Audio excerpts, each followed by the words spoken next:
Welcome to Bombadillo Kittens. Today we're looking at one of the questions that we get asked most often. When should I spay or neuter my kitten? Now, this can be a very divisive topic in the cat world, and men in particular often find the thought of neutering a male kitten disturbing, for obvious reasons. But there are really good health reasons to neuter and spay your cats. With male cats, the biggest problem is that they will spray and urine mark literally all over your house when they reach sexual maturity. Probably around one cat in 100 will not do that. I remember I spoke to my vet and she told me that in her entire career, she'd only ever come across one tomcat who did not spray and urine mark all over his owner's house. So it is incredibly, incredibly rare. And you have to assume that your boy, cute and fluffy as he might be now, will start to spray and urine mark all over your house when he comes of age. Now, the other very important point to note with this is that once a male cat has started to spray and urine mark in your house, even if you then go and neuter them, they may not stop because the pattern has already begun and they are already in the habit of it. So leaving it till the very last minute really risks you having a cat who is going to literally urine mark and spray all over your house, and your house will not be particularly pleasant anymore. Urine marking is an incredibly serious issue, and cat shelters unfortunately are full of cats who were not spayed or neutered in time, who started to urine mark, and their owners just couldn't cope with it and have had to give them up to a shelter. So it is really something to think very seriously about. The other thing with male cats is that once they reach sexual maturity, they have a surge in testosterone. And that surge in testosterone makes them more inclined to aggressive outbursts. So they're more inclined to scratch, to bite, if they're not neutered. And that's something that can also be incredibly serious, particularly if you have small children in the house or people who aren't familiar with cat psychology and cat behaviour. Some pedigree cats can get really large and can cause serious injury. The interesting thing about neutering male cats is that there's been a myth, really, is the best way to describe it in the cat world. Probably more in the world of larger breeds, like our breed, which is the British Shorthair. And there's been a suggestion for several years, really, that the later you leave your male cat before you neuter him, the older he is when he is neutered, the larger he will be.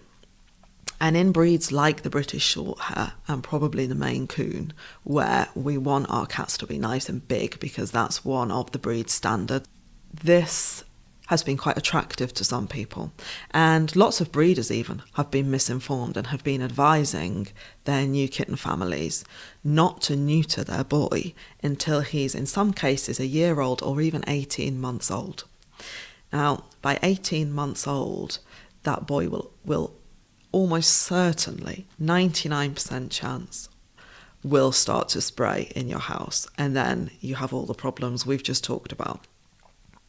So we started to look into this, and there are actually a few studies now that have been done on the age a cat is neutered and the size that that adult cat ends up at.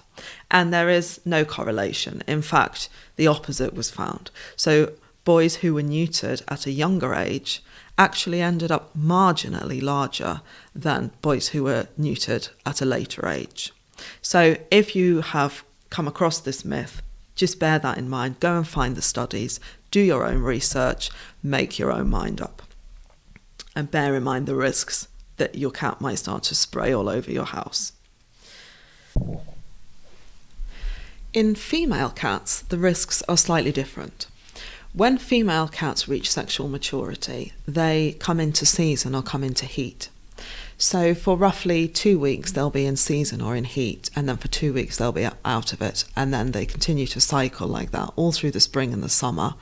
And these days, with the homes we live in, the warmth and the light, they can cycle all year long.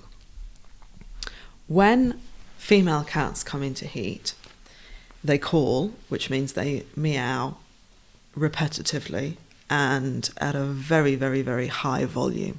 They're actually trying to attract all the male cats from the area. So they are very noisy, to the point at which they could easily disturb your neighbours. You can hear that the meowing can be heard through walls and outside of your home. Some female cats will also urine mark. So they will just literally wee all over your house. Again, they're trying to attract male cats. So they're trying to be as loud and as smelly as possible so that male cats know that they're there, is how they would find each other in the wild. The third effect of a cat in heat is that she will constantly try to escape from your home. She will want to go looking for a male cat. So a cat that otherwise is not particularly bothered about being outside, or who goes outside but doesn't roam far from your house, will suddenly dart for the door every time you open it and will roam far and wide. Now, that increases the risk that she will get lost. It also increases the risk that she will be in an accident because she is distracted and she's roaming in places she doesn't know. And if she does find a male and mates with him, she could catch various illnesses, including FeLiv and FIV, which can be really nasty. And then any kittens she had would probably also be infected. So you would then have a litter of poorly kittens to look after, which is really not fun at all. The other thing with female cats is that they're really not designed to keep coming into heat without being mated. They're very good at finding a male, so in their natural habitat, it just would never happen that they would be cycling in and out of heat for 1 or 2 years or constantly. And their bodies are not biologically developed to be coming constantly in and out of heat all the time. So they can develop a life-threatening condition called Pyometra, which we abbreviate to PYO. What happens with Pyometra is that because your cat is coming constantly in and out of heat, progesterone levels remain elevated. And just as they begin to fall, they elevate again because the cat has not mated and she's in heat again. Progesterone levels thicken the uterine lining. And when it gets to a certain thickness, cysts start to develop in that uterine lining. Now, the thickened uterine lining secretes a fluid that is perfect for bacteria to thrive in. Because the lining is so thickened, it also inhibits the movement of the muscles. So it stops the muscles from contracting properly to expel the fluid and bacteria. So that fluid and bacteria just builds up and builds up in the uterus, and a life-threatening infection takes hold. If your cat develops PYO, you will need to immediately take her to a vet for emergency surgery. An additional risk that female cats face is mammary cancer. So we know from various studies that the more heat cycles a cat goes through, the higher the risk she will develop mammary cancer when she's older. And of course, the final risk really is unwanted pregnancies. Unwanted pregnancies can be traumatic and expensive.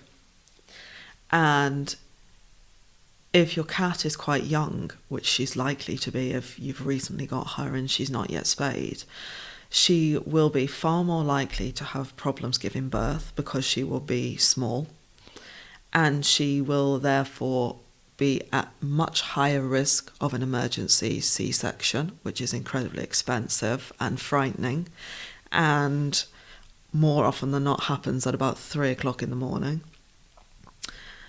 She will also be more likely to reject her kittens by virtue of the fact that she's young, she's inexperienced, and she's just more likely to not really know what's going on and be frightened by the whole situation and walk away and leave them, in which case you will be left nursing newborn kittens who need to be fed at least every hour round the clock.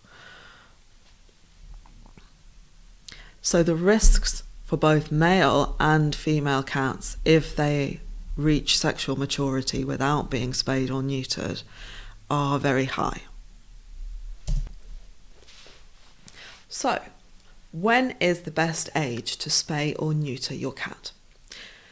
Well, cats can be spayed or neutered safely from 8 weeks old, where there is a good reason to do so. And some vets in the UK will do it from 8 weeks. Most vets in the UK tend to neuter kittens from around 3 months of age. Some have a weight limit rather than an age limit.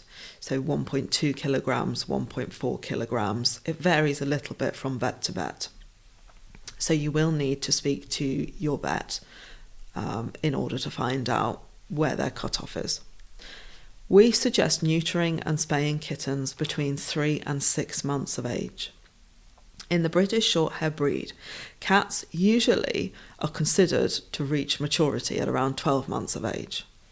But it's not uncommon for our kittens to reach sexual maturity by 6 months of age. Other breeds vary, and some are known for maturing as early as 4 months. So you do need to be very careful. Be aware of the age of maturity for most cats in your particular breed.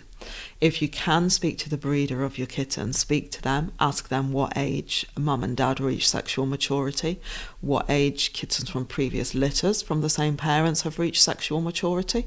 All of this information will help you make the best decision for your kitten. If you have any concerns at all about the spay or neuter procedure, speak to your vet, speak to your kitten's breeder. And it's also worth adding that you shouldn't let finances hold you back, because there are financial schemes in the UK that cover the cost of neutering for certain people. So definitely have a look at those. The main point to take from this video is that it's important to spay or neuter your kitten before he or she reaches sexual maturity. Thanks for listening. All of the cats and kittens featured in this video are Bombadillo cats and Bombadillo kittens. You can head over to our website for more information. Remember to hit the subscribe and notification buttons to keep up to date with new releases. And if you have ideas that you'd like us to explore, drop us a message or pop it in the comments section and we'll see if we can help you. Thanks again, guys. Bye.